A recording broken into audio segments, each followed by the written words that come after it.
Well, thank you, everybody. Thank you for being here. Maybe I'll just introduce myself. So I'm Chris Kennedy. I'm one of Bobby and Ethel Kennedy's 11 kids. When I was in college, my oldest brother, Joe Kennedy, started a not-for-profit oil company. He'd buy oil and sell off gasoline, Vaseline, jet fuel, and 30 other byproducts, take the profit on that, pay for the home heating oil that was left over, and then distribute that to people who, well, needed that help in Massachusetts, where they heat their homes with oil. And I thought, I want to do what Joe's done. I like that idea. They call it a social business now. Back then, nobody knew what to describe it.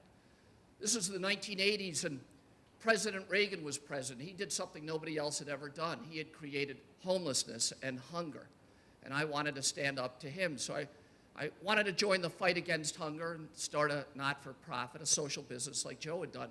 In 1986, I moved from Boston to Decatur, and I worked for ADM so I could learn how food is made in the United States, and they moved me all around the Midwest and eventually to Chicago. I ended up running the Merchandise Mart, stayed involved with the food industry here, and eventually started that not-for-profit, which is Top Box Foods. The Chicago I arrived in 87 was one of the most exciting places in America at the time. It was going to be the first majority-minority city.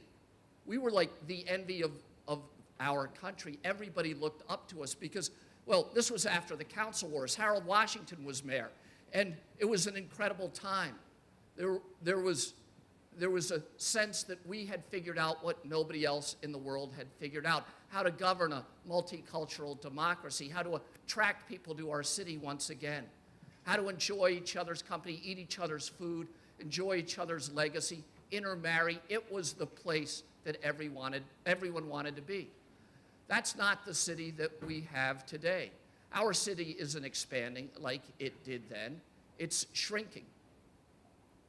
And as it shrinks, it becomes smaller and it becomes whiter. We're pushing the poor and the minorities out of our city. Once they arrive in the state, we don't do much better. We push the poor out of our state. The state of Illinois has gotten smaller, and as it got smaller, it got wealthier. Average household income in the last measurable year jumped 10%. Not because everybody's salary went up, not because everybody's making more money, not because incomes have risen, but instead because we push the poor out of our state.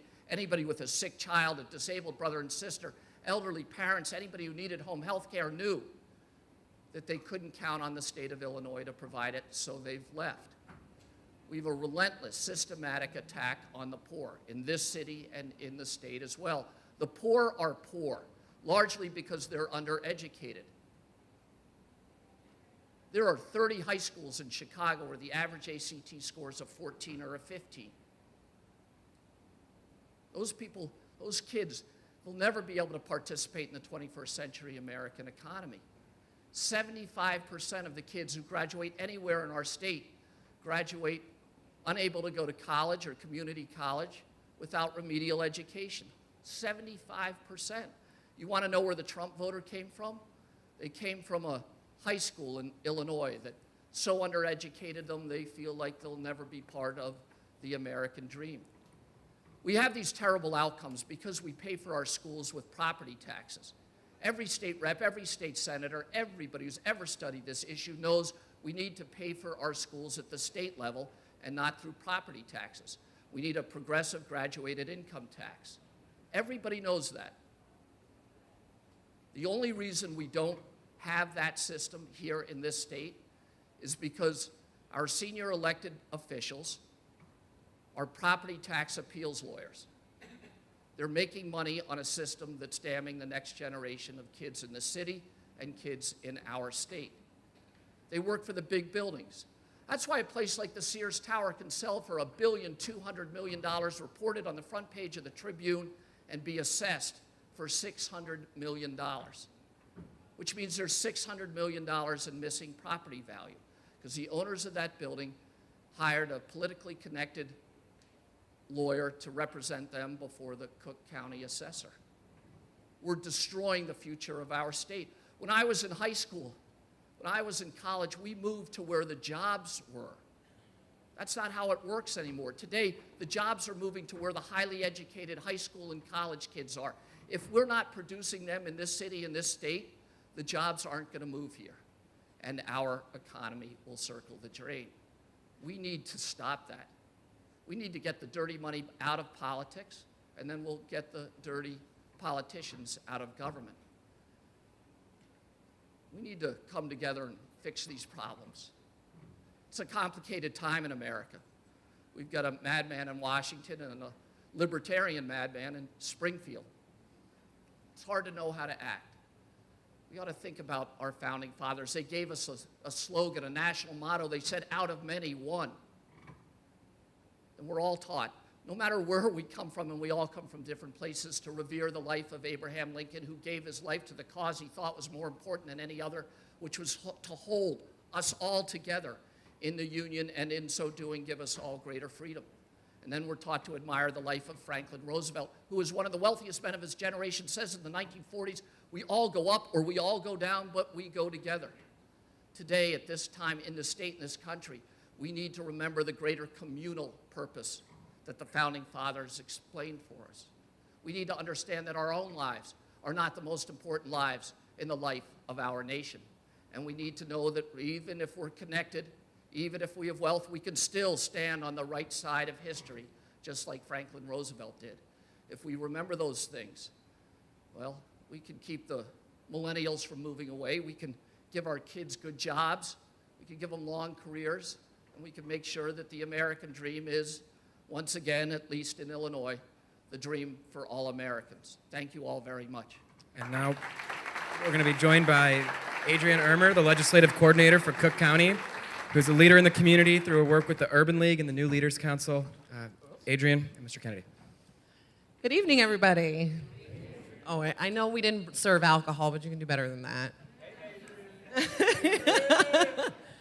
Awesome. Well, thank you so much, Chris, for being here tonight to chat with all of these lovely humans in the room today. So let's get down to business. Sure. You mentioned education and the funding formula for education in the state of Illinois in your opening remarks. I'm wondering what your thoughts are currently on this quote-unquote compromise bill that just came out of Springfield. Well, I'd say this. I think it's about 500 pages long, so I haven't read the whole thing, and I'm not expert enough to tell you enough to make a decision. But I'd say this, that the state of Illinois spends, I don't know, at the state government level, about $7 billion a year in support for K through 12 education. This will add about $350 million to that, which is about 5%. That's not enough to fix the problem that I just laid out. And we get none of the reforms that we need in this state. We've raised the sugar tax in Cook County. We've raised the income tax at the state level. We're going to raise the real estate taxes twice in the city of Chicago, and we've got none of the reforms necessary to put the state on the right track for the future. What are some of the immediate reforms that you consider low-hanging fruit that we can go after right away? I mean, honestly, I think that the system is so corrupt and we have such bad outcomes with our schools that even if you looked at all of the other issues that many of you probably volunteer, you work around, look at housing or job training or health care, all of them will simply be symptoms of a school system that's underperforming, that's undereducating our kids. Until we deal with that core issue of opportunity, the other issues will really just be symptoms. And that issue needs to be dealt with straight on. And the root cause is that we have elected officials acting as property tax appeals lawyers.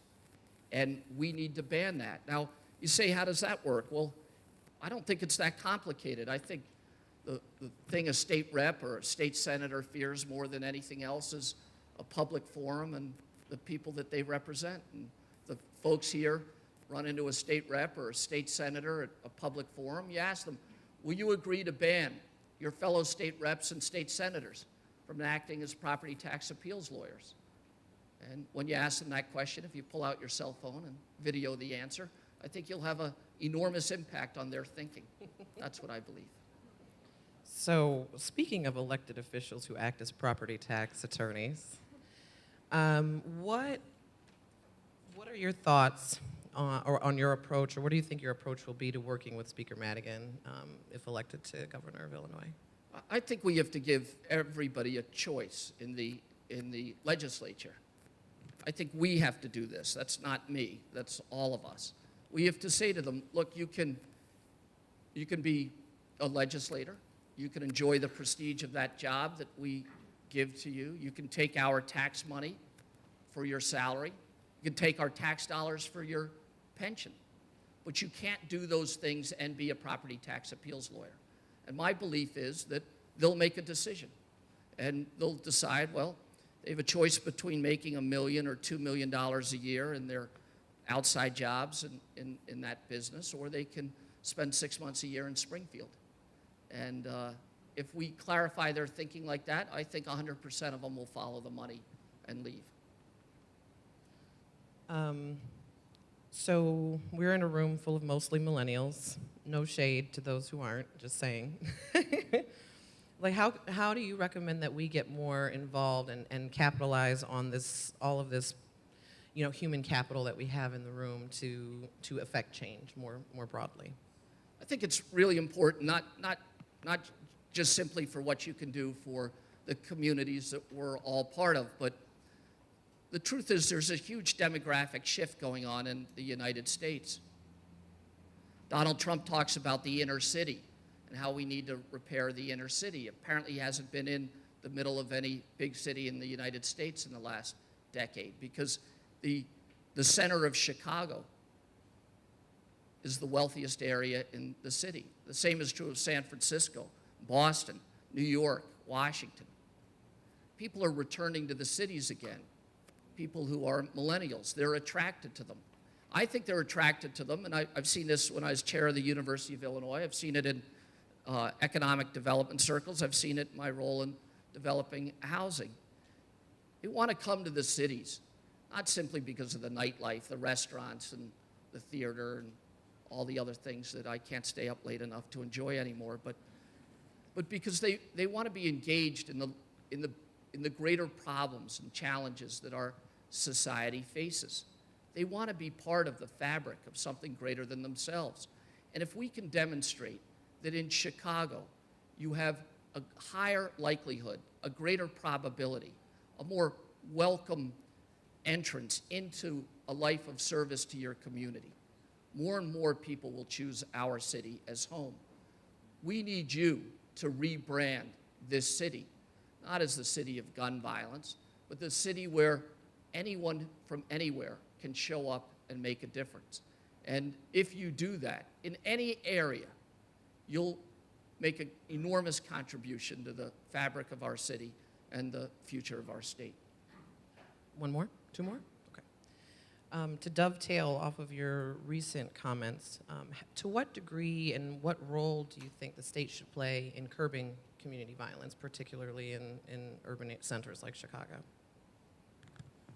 Well, I think violence can be broken into lots of different parts, and traditionally in Illinois, the state of Illinois has played a leadership role in all of those areas. And if you look at other cities and other states, the states play an enormous role.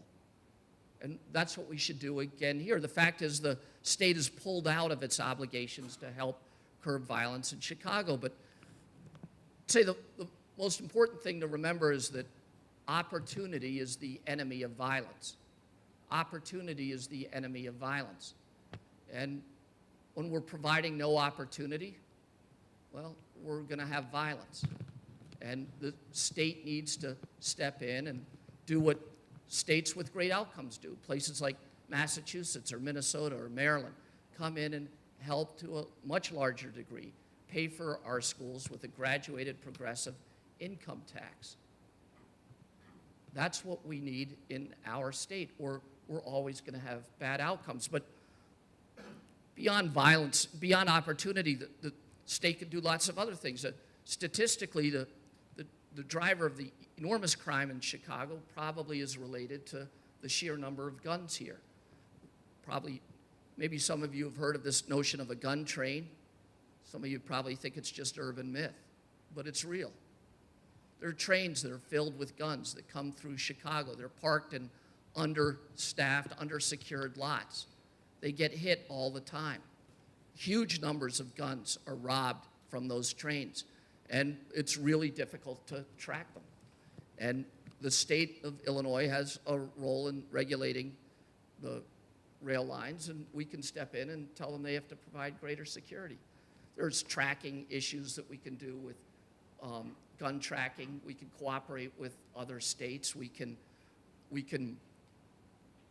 revitalize the programs that identify kids at a certain age at a certain time of day and redirect them to other activities before they get involved with crime and violence. We can stop the violence once it begins with groups like Ceasefire that started in Chicago and were perfected in places like Boston. We can help with adding more police officers. And fact is, there's probably 1,000 or 2,000 fewer cops in Chicago than there were 10 years ago.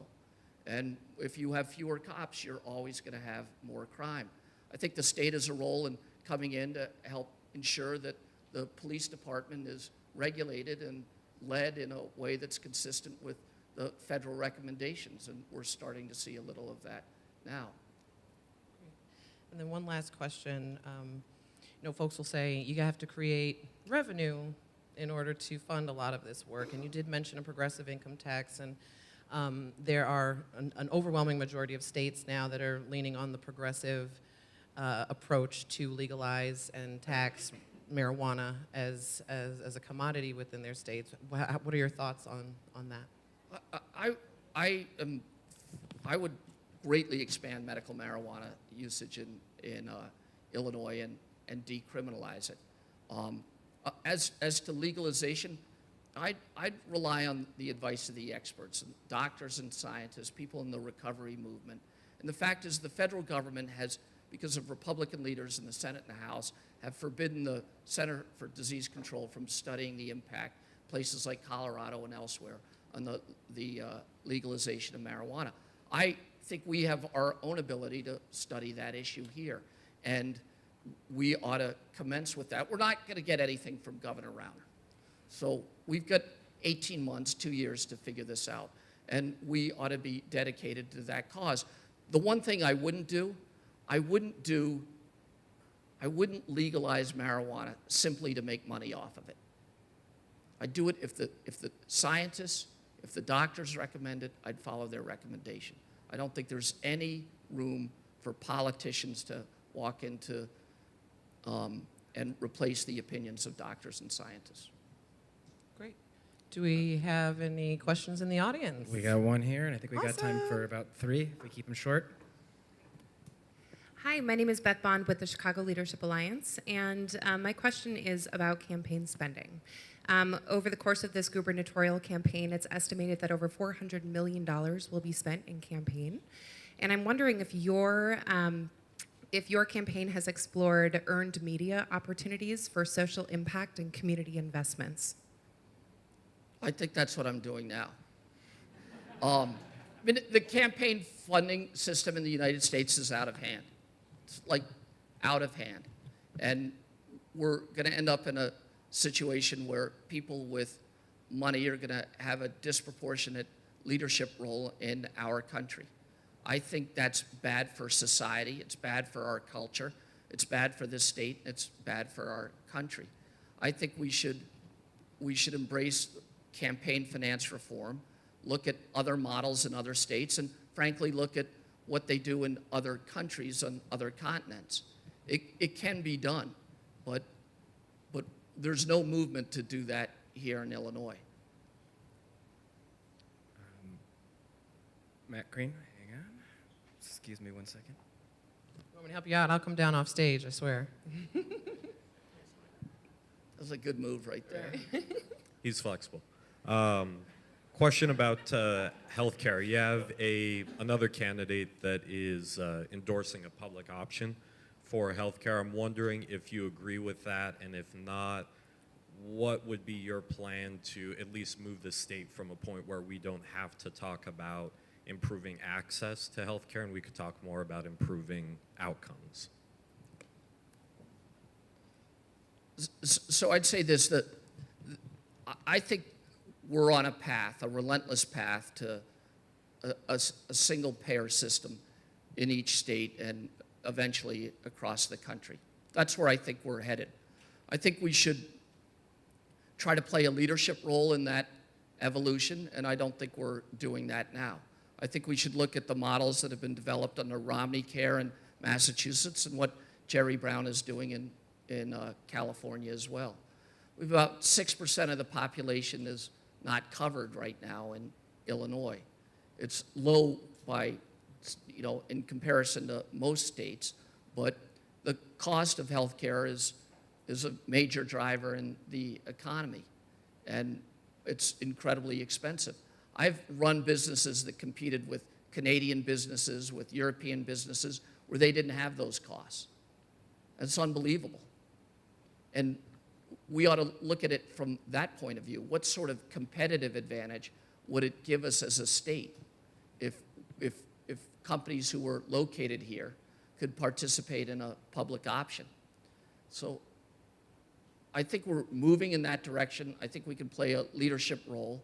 I think the notion of expanding Medicaid and expanding what's covered and who's covered by it by working with the federal government is the easiest and quickest way forward.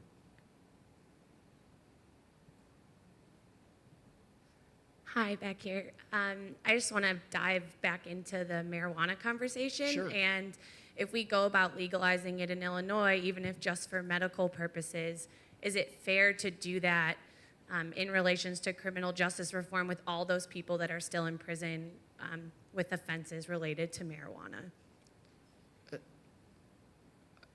I wouldn't not do it just because we've put people in prison before, in the hopes that we don't put people in prison in the future. So is that your question? I'm not sure I fully understood it. I guess the question is, If we decriminalize it, should we go back and retry the folks? is it fair to decriminalize it when people are still in prison on those offenses, I don't know that it would be fair to them, but it would be fair to everybody in the future who doesn't get caught up in a system of justice that makes no sense. So I think we should proceed that way and then develop a system of reviewing people who have been convicted of crimes that are no longer crimes under state statute. That's it. I got one last question. Good evening. My name is Todd Belcourt, Executive Director of a nonprofit called Social Change. Would you use your unique pardon authority to then pardon any individual who is convicted of a crime that is now considered decriminalized or now is declassified as a lesser offense for whatever reason? I don't know that I'd make a blanket statement like that. I don't know the subtleties and nuances of what that means. I don't know that, I just don't know what that would lead to. I don't know it well enough. Having said that, it's an obvious course of action, and I'd say that apparently the number of people being pardoned by the current governor compared to what Pat Quinn was doing is, a minuscule amount. And you look at what they did in New York, just for scale, they went and they eliminated hundreds of thousands of outstanding warrants for petty crimes that were decades old. And they gave people greater freedom, freed up resources for the police department, gave people greater comfort, and allowed them to get jobs more easily than ever before. So I think there are examples of large-scale relief that a governor can lead on, and I'd look to a model like that. But I'm unaware of a state that's done what you've described, and so I can't really comment. With And that said, to close it out, really easy one. Chicago White Sox or Chicago Cubs? There's no wrong answer, by the way. Okay, I'm a Sox fan. Yeah. All right. On that I note, don't know why you have to do that. can we get Everybody, Chris Kennedy. Thank you all. an Adrian Ermer.